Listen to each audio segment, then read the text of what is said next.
दोस्तों, नालंदा एकेडमी से मैं महेंद्र शुक्ला और आज मौर्य वंश का 5वां पाठ लेकर आए हैं और उसमें दोस्तों अशोक का ये तीसरा पाठ है। इसमें आज पढ़ना है आप लोगों को अशोक का धम्म। जैसा कि आपका सामने लिखा हुआ है, अशोक महान का धम्म जो कि भेदी गोश से धम्म गोश की ओर अशोक अग्रसर हुआ था। और यहाँ आपको थोड़ा सा बता दें, कल चूँकि आप लोगों ने इसके बारे में विस्तृत चर्चा भी कर चुके हैं, पढ़ भी चुके हैं पिछली क्लास में। अशोक स्पष्ट रूप से जो 13वां शिलालेख है दोस्तों अशोक का, और ये वही शिलालेख है जिसमें दोस्तों क्या है, अशोक की कलिंग विजय का क्या होता है दोस्तों उल्लेख होता है। इस शिलालेख में स्पष्ट रूप से क्या है आपका ये कहा गया है कि भेदी घोष से धम्म घोष क्या है अशोक ने क्या है आपका ये अपना लिया है। चलिए यहाँ थोड़ा सा अपन धर्म के बारे में विचार करेंगे। ये धर्म को अच्छी बातों को धारण करना, नीति वाली बातों को धारण करना, इसको पाली भाषा में दोस्तों धम्म कहते हैं। तो थोड़ा सा अपन देखते हैं कि अशोक का जो धर्म था वो क्या था। स्वाभाविक है, क्लियर है, ये अशोक का जो झुकाव था वो बौद्ध धर्म की ओर था, बौद्ध धर्म ही था। लेकिन फिर भी थोड़ा सा कलिंग युद्ध के पहले अशोक के विचार धर्म क्या था, कलिंग युद्ध के बाद धर्म क्या है, ये धर्म का स्वरूप दोस्तों कैसा था। यहाँ तीसरी बौद्ध संगीत भी अशोक के समय हुई थी, ये भी अपन को देखना है। यहाँ धर्म यात्रा और धर्म प्रचारक भी दोस्तों क्या है परीक्षा में आपके आते हैं। तो ये थोड़ा सा क्या करना अपन को हल्का सा ये चर्चा करेंगे और हमारे साथ में अंत तक बने रहिए। और अगर आप लोगों ने अभी तक हमारे चैनल को सब्सक्राइब ना किया हो तो प्लीज़ सब्सक्राइब करें और मन लगा के आत्मा से आइए अशोक के धम्म के बारे में पढ़ते हैं। अंत तक बने रहिए, हम आपको गारंटी देते हैं कि बेहतर तरीके से अशोक का धम्म आपको क्या है दोस्तों ये समझ में आएगा। सबसे पहले तो थोड़ा सा आपको बताना है ये कलिंग के पहले अशोक के विचार। सीधे सीधा ये है, ऐसा नहीं है कि कलिंग युद्ध के बाद ही अशोक बौद्ध धर्म की ओर अग्रसर हुआ। कलिंग युद्ध के पहले भी अशोक का बौद्ध धर्म की ओर झुकाव था। ये विभिन्न स्रोतों से, अशोक के अभिलेखों से, लेखकों के विचारों से सबसे क्लियर आपका ये हो चुका है। हाँ, ये जरूर था कलिंग युद्ध के बाद क्या हो गया दोस्तों, उसने युद्ध बंद करके शांति और अहिंसा की ओर क्या हो गया, अग्रसर हो गया। और फिर उसके बाद फिर क्या है धम्म यात्रा, धर्म प्रचारक, टोटल क्या है आपका ये मानव कल्याण में क्या होगा दोस्तों ये लग गया। ये चलिए तो अब यहाँ आते हैं अपन लोग। सबसे पहले यह है कि कलिंग के पहले अशोक के विचार तो आप सब जानते हैं दोस्तों कि यहाँ ये जो आपका कल्हड़ है, और सब जानते हो आप जो कल्हड़ की दोस्तों जो पुस्तक है, मालूम है आपको ये राजतरंगिणी है, राजतरंगिणी है।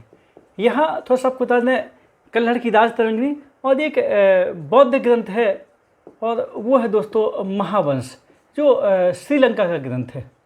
महावंश ये दक्षिणी है, यानी कि श्रीलंका का दोस्तों क्या है आपका ये ग्रंथ है।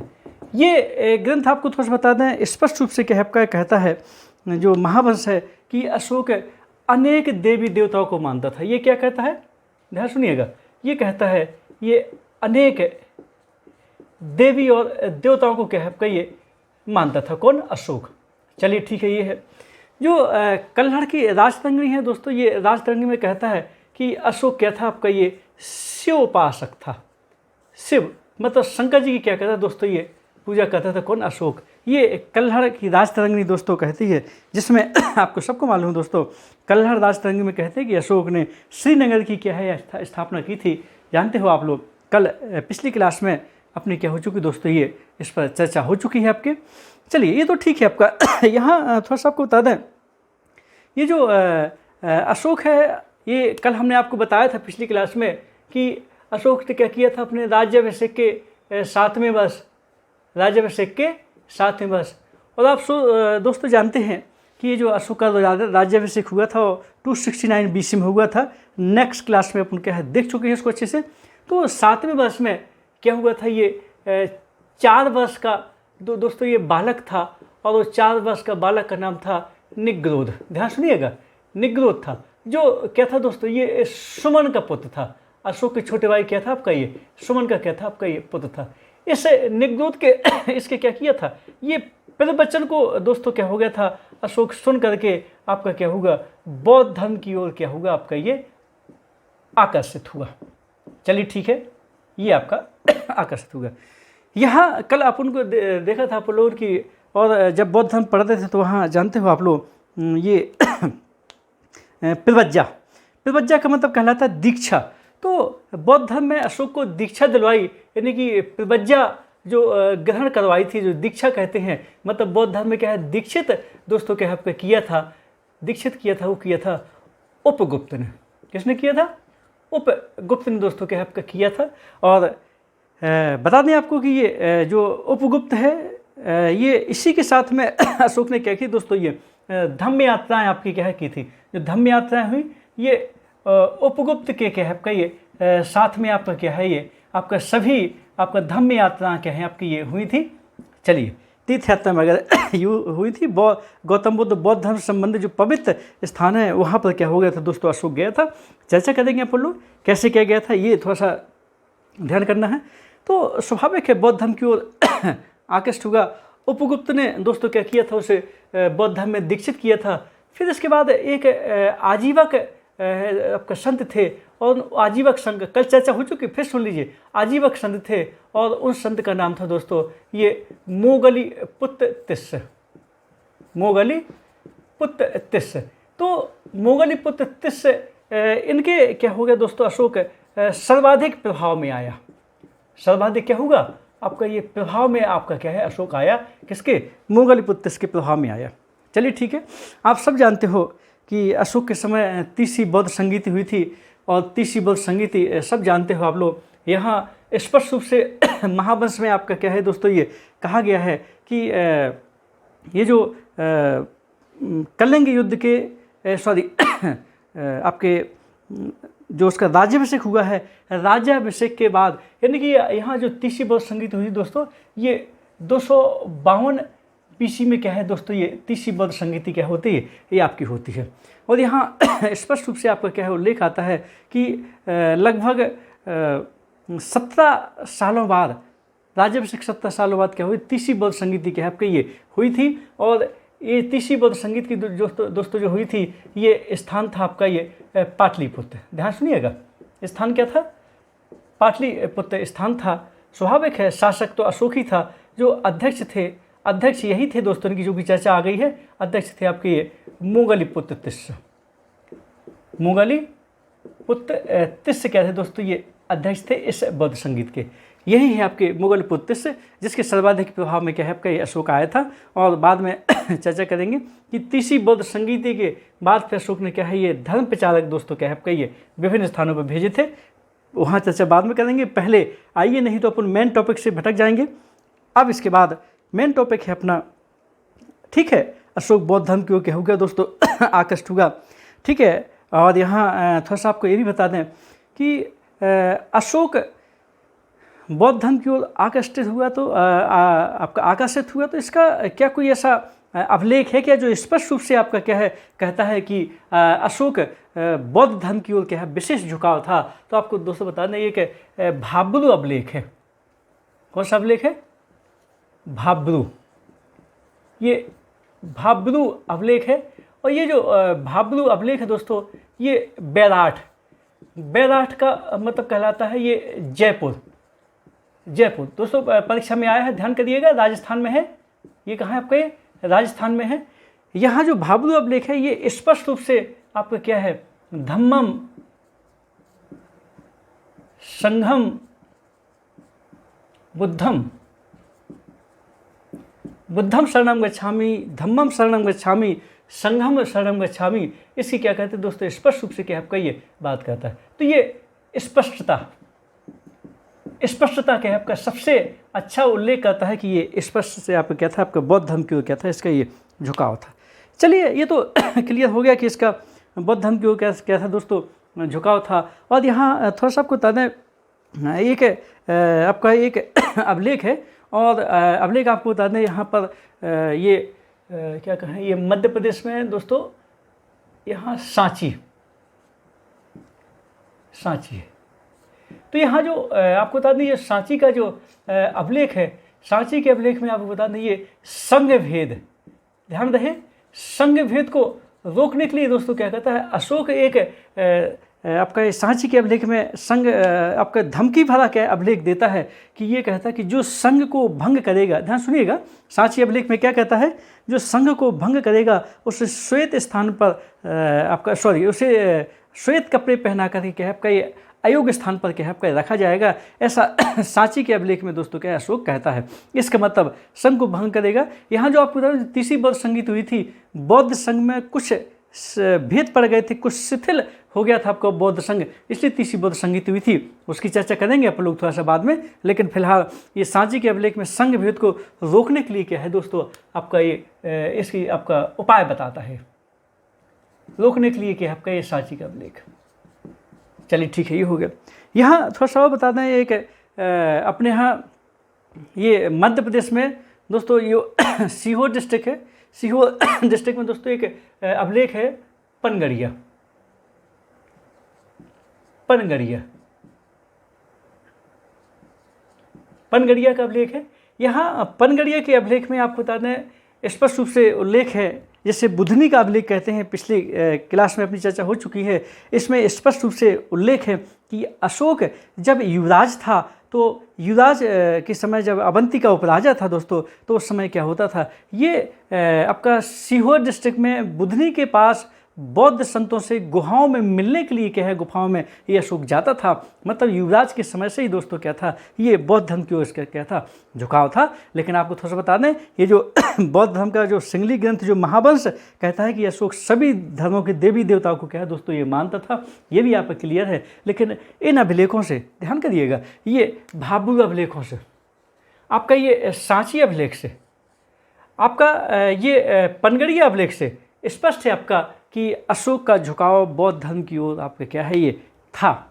चलिए ठीक है, ये तो क्लियर हो गया आपका, अपन लोग देख चुके हैं।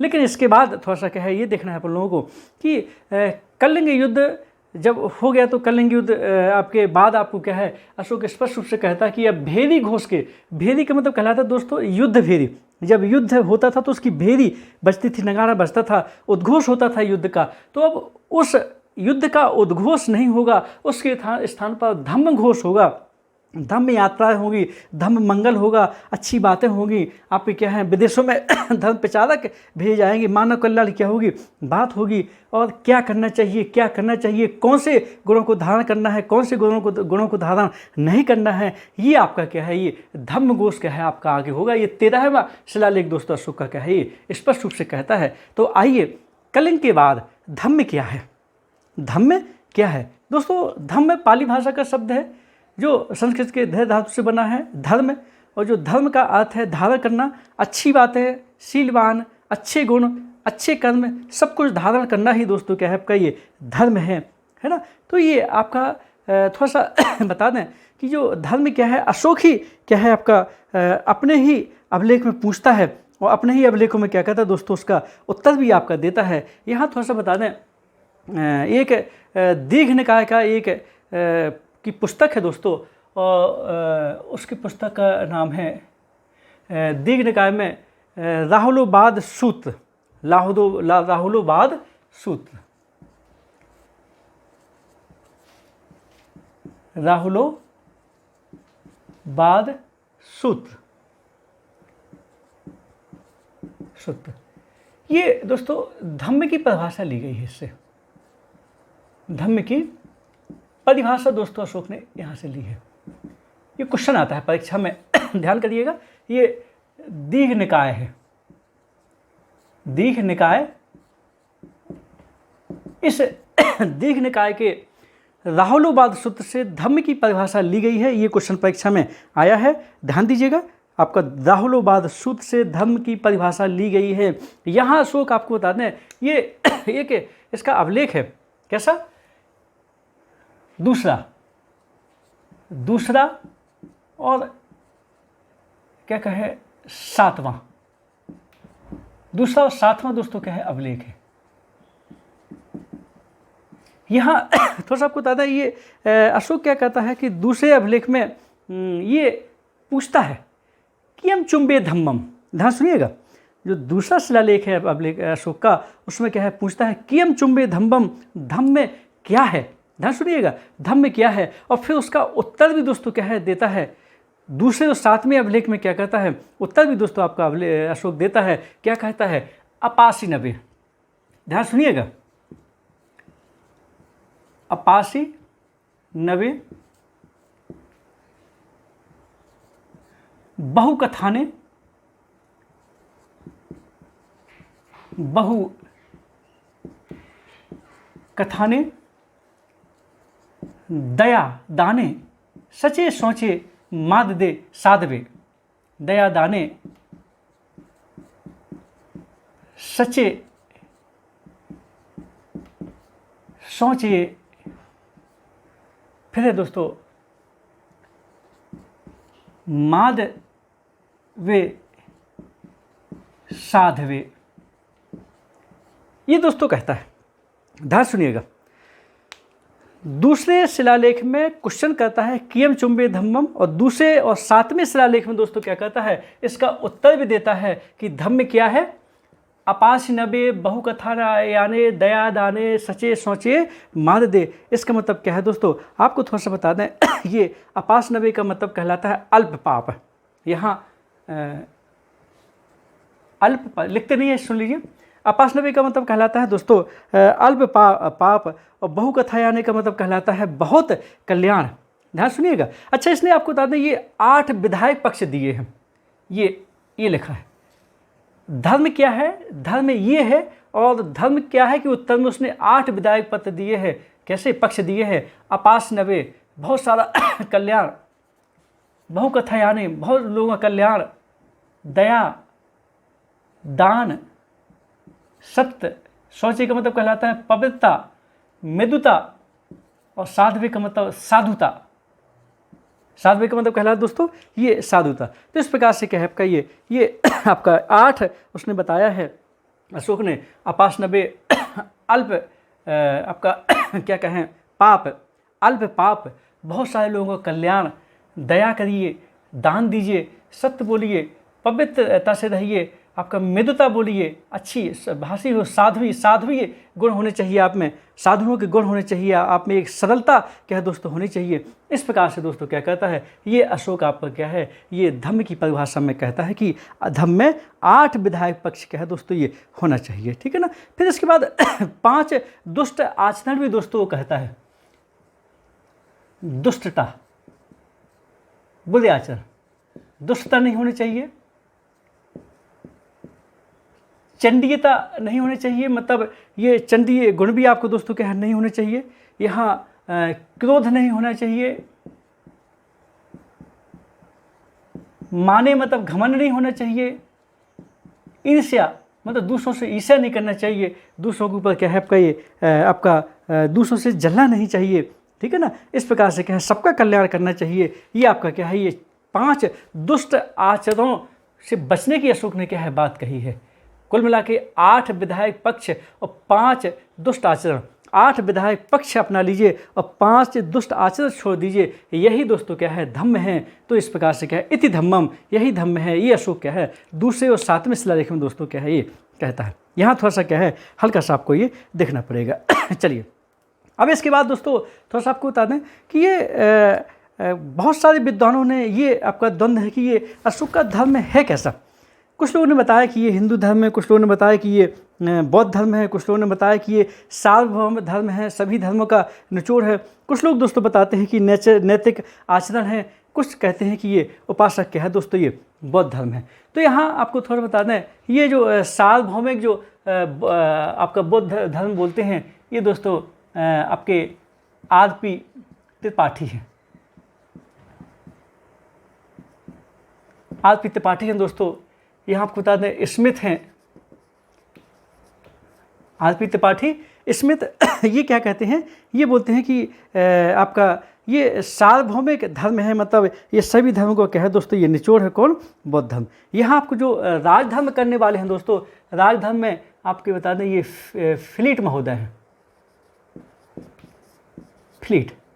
ये फ्लीट महोदय क्या बोलते हैं दोस्तों कि अशोक का क्या है धर्म आपका ये राजधर्म, ध्यान करिएगा। और इसके अलावा आपको बता दें ये जो ब्राह्मण धर्म है ये फादर हेरास बोलते हैं,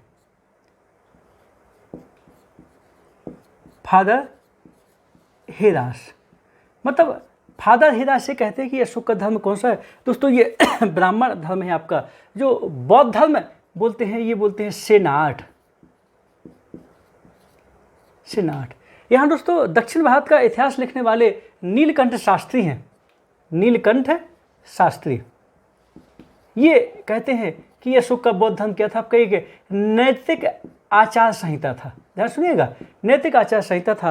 और आपको बता दें अशोक का जो धर्म था ये उपासक बौद्ध धर्म था। ये कहते हैं दोस्तों डी.आर. भंडारकर, ये वही डी.आर. भंडारकर हैं दोस्तों जिन्होंने अभिलेखों के आधार पर ही क्या है आपका ये अशोक का इतिहास लिख लिया। ये आपका ये सर्वमान्य है। ध्यान करिएगा, ये जो उपासक बौद्ध धर्म था ये अशोक का धर्म उपासक बौद्ध धर्म था। कुल मिला के आपको थोड़ा बता दें, इसने आपका धर्म के ऊपर आपको क्या है थोड़ा सा राजकीय अंकुश नहीं लगाया, हमेशा उपासक बौद्ध धर्म ही क्या है दोस्तों ये बना रहा। और स्मिथ क्या कहते हैं कि इसका जो बिना राजत्व की व्याख्या की ये क्या हो गया, एक राजा भी बना रहा, एक बौद्ध संत भी दोस्तों क्या है आपका ये बना रहा। ये स्मिथ क्या कहते हैं, अशोक को कहते हैं। कुल मिला के आपको बता दें ये जो इतिहासकार विसेंट आर्थर स्मिथ, R.P. त्रिपाठी आदि लोग क्या बोलते हैं कि ये सार्वभौमिक धर्म था, सभी धर्मों का निचोड़ था अशोक का धर्म। फिलिट महोदय कहते हैं कि ये राजधर्म था। फादर हेरास कहते हैं कि नहीं ब्राह्मण धर्म था अशोक का धर्म। सेनाट दोस्तों बोलते हैं ये कि अशोक का धर्म बौद्ध धर्म था। नीलकंठ शास्त्री कहते हैं कि नैतिक आचार संहिता थी। और डी.आर. भंडारकर कहते हैं दोस्तों कि अशोक का धर्म क्या था, ये उपासक बौद्ध धर्म था। और दोस्तों यही आपका परीक्षा में एक लाइन में आएगा कि निष्कर्ष तक क्या था, तो उपासक बौद्ध धर्म था। ये दोस्तों थोड़ा सा क्या हल्का सा ये देखना पड़ेगा। चलिए दोस्तों ये तो ठीक है, क्लियर है आपका कि ये उपासक क्या था, आपका ये बौद्ध धर्म था। यहाँ थोड़ा सा आपको और बता दें, ये अशोक ने सब जानते हो आप लोग, अपने पुत्र महेंद्र और ये संघमित्रा को श्रीलंका धर्म प्रचार के लिए दोस्तों क्या किया, भेजा था। यहाँ ये महेंद्र और संघमित्रा दोस्तों आपके वेदिश आपका महादेवी यानी कि श्री देवी के पुत्र और पुत्री थे। अशोक की जो विदिशा की पत्नी थी दोस्तों श्री देवी, उसके पुत्र और पुत्रियाँ थीं। ये श्रीलंका के राजा तिस्स के पास इसने दोस्तों क्या किया था, अपने पुत्र महेंद्र संघमित्रा को आपको क्या है ये भेजा था।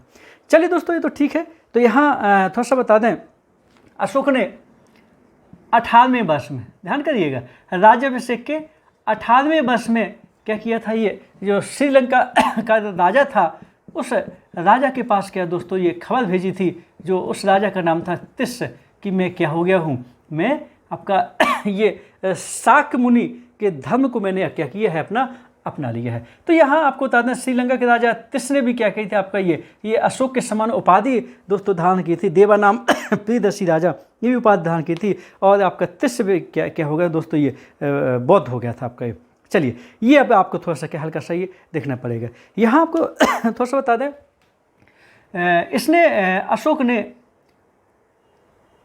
राज्याभिषेक के 5वें वर्ष और ये 13वें अभिलेख के अनुसार क्या है, ऐसा उल्लेख मिलता है दोस्तों कि इसने क्या किया था, इसने ये 13वें वर्ष में, 13वें वर्ष में और 5वें शिलालेख में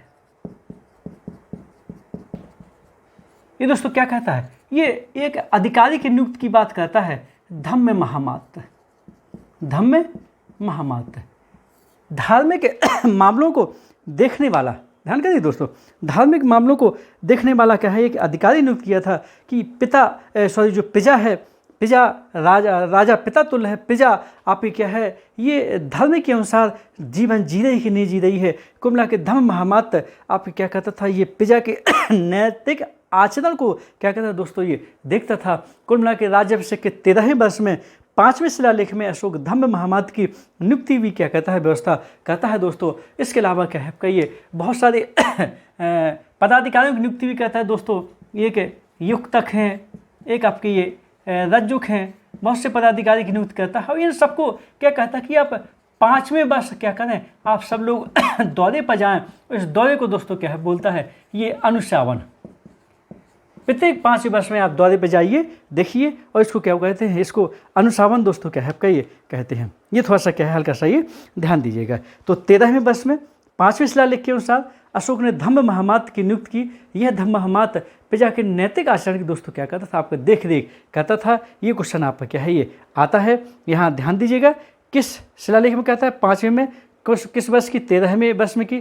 श्रीलंका के राजा तिस्य के पास इसने खबर कब भेजी, राजाभिषेक के 18वें वर्ष में भेजी थी कि मैं शाक्य मुनि के धर्म को मैंने अपना लिया है। ये अशोक ने दोस्तों क्या है खबर भेजी थी। यहाँ आपको बता दें, ऐसा बताया जाता है कि ये अशोक यहाँ एक ताम्रलिप्ति बंदरगाह है दोस्तों, पश्चिम बंगाल में, बंगाल में ताम्रलिप्ति बंदरगाह से तक अशोक स्वयं अपने पुत्र महेंद्र को दोस्तों छोड़ने आया था। ये श्रीलंका जा रहा था। बाद में तिस्य ने खबर भिजवाई थी कि राजकुमारी को भी दीक्षित करना है। तो राजकुमारी को दीक्षित करने के लिए दोस्तों उसने अपनी पुत्री को संघमित्रा को भी दोस्तों क्या किया था, श्रीलंका आपका क्या है ये धर्म प्रचार के लिए क्या है आपका ये भेजा था। चलिए, तो ठीक है, आपका ये धर्म प्रचार की बात हो गई। धर्म मंगल, यहाँ थोड़ा सा आपको बता दें, अशोक ने कहा कि धर्म यात्रा करें, धर्म मंगल करें, सबके साथ अच्छा व्यवहार करें, गुरु के साथ कैसा व्यवहार होना चाहिए, माता पिता के साथ कैसा व्यवहार होना चाहिए, सभी चीज़ें, बड़ों के साथ कैसा व्यवहार होना चाहिए। इस प्रकार से क्या है आपका सबके कल्याण, सबके लिए एक अच्छी बात है दोस्तों धर्म में कही गई है। इसलिए डॉक्टर नीलकंठ शास्त्री क्या कहते हैं कि धर्म क्या है, एक नैतिक आचरण की संहिता थी। ठीक है दोस्तों, धर्म नैतिक आचरण की संहिता थी, लेकिन अशोक हमेशा ही बौद्ध आपका क्या है भिक्षु क्या है आपका ये दोस्तों बना रहा, शासक के साथ में हमेशा उपासक बना रहा। इसलिए उसको क्या है आपका अशोक के धर्म को निष्कर्ष रूप से उपासक बौद्ध धर्म ही दोस्तों क्या है कहेंगे। चलिए, यहाँ आ जाइए तीसरी बौद्ध संगीति।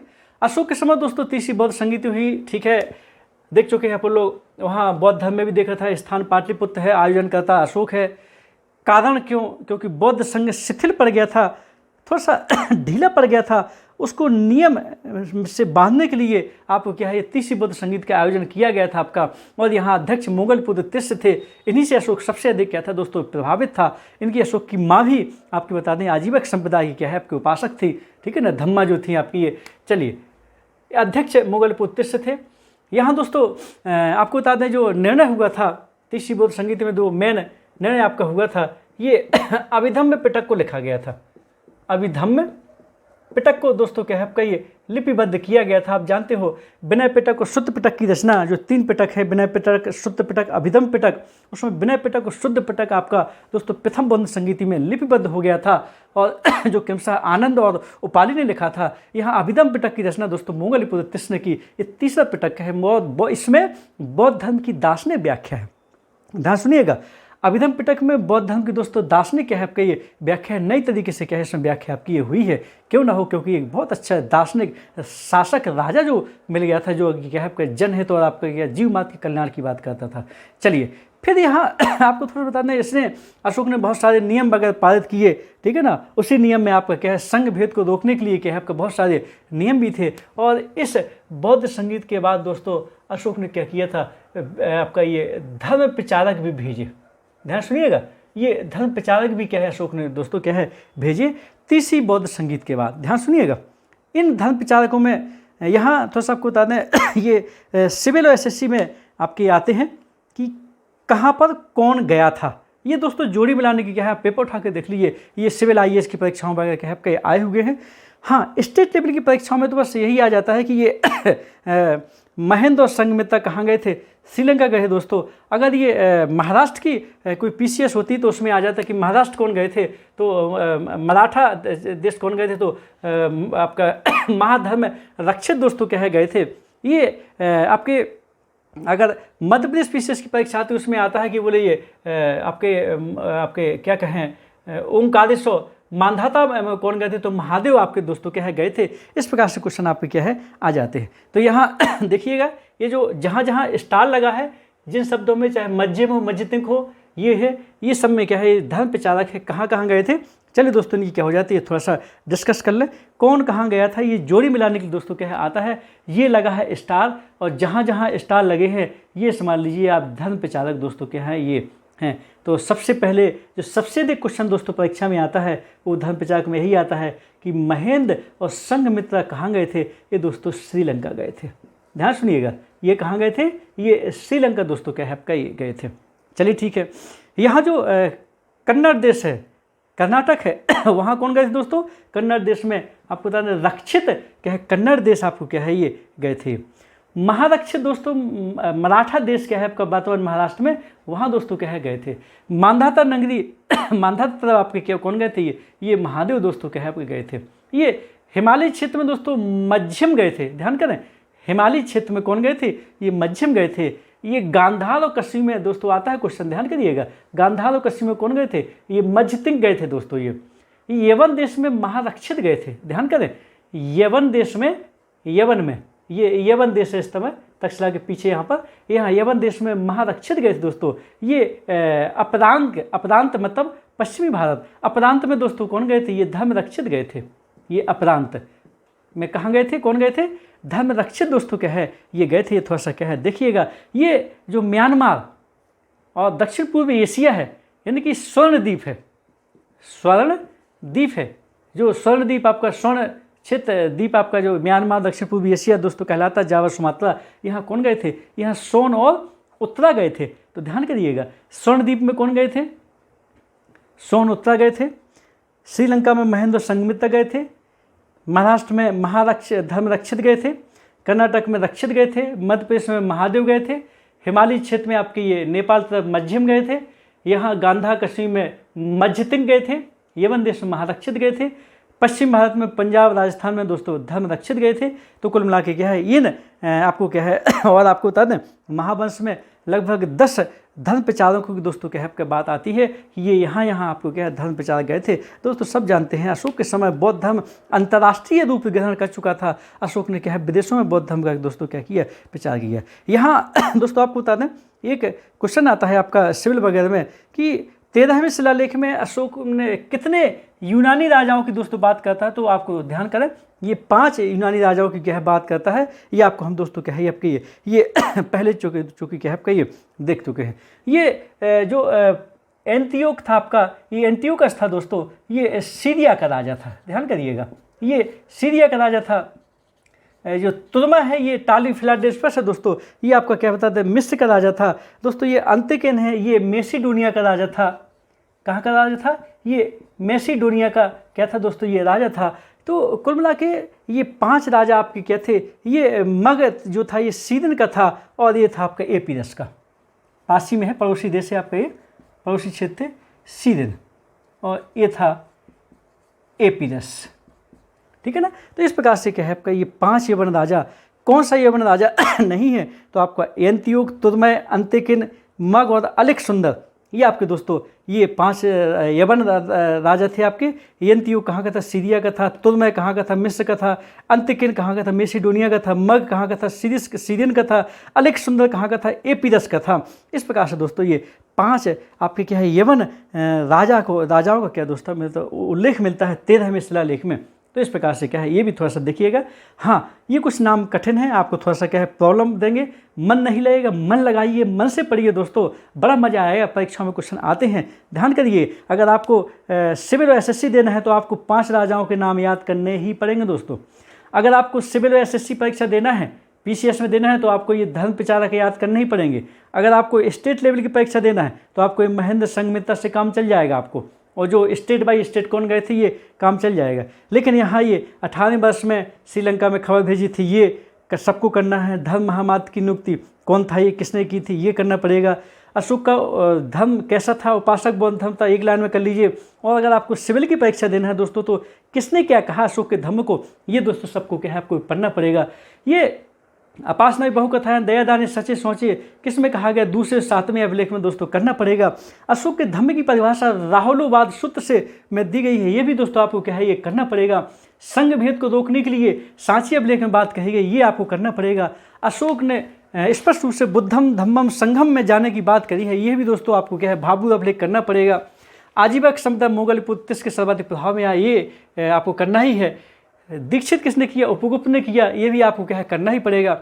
ये आपका कल्हर की राजतरंगिणी शिवोपासक कहती है, ये भी आपको दोस्तों बोलना पड़ेगा।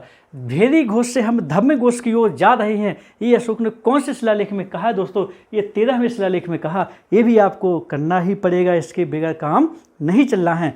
ध्यान दीजिएगा। ये सब कुछ दोस्तों क्या है आपका इम्पोर्टेंट है, महत्वपूर्ण है। ये करिए, थोड़ा सा दिल लगा के, मन लगा के पढ़िए, थोड़ा सा हिस्ट्री में इंटरेस्ट जगाइए, बार बार पढ़िए, आपको मज़ा आएगा, बेहतर तरीके से आपको समझ में आएगा, ये हम गारंटी देते हैं। और आप अंत तक हमारा वीडियो देखिए, शुरू से लेकर अंत तक वीडियो देखिए दोस्तों, फिर पेपर उठा कर देख लीजिए, कोई क्वेश्चन आपको बाहर नहीं जाएंगे। पेपर देखो तभी आपको लगेगा कि हाँ शुक्ला सर सही बोल रहे थे। चलिए दोस्तों, अब ज़्यादा बातें न करते हुए आपसे विदा लेने का समय आ गया है। अगले क्लास में पुनः फिर से अशोक के बारे में चर्चा करेंगे। अभी अशोक के हमें शिलालेख अभिलेख पढ़ाना है आपको। तब तक के लिए दोस्तों हमें अनुमति दीजिए। नमस्कार, जय हिंद।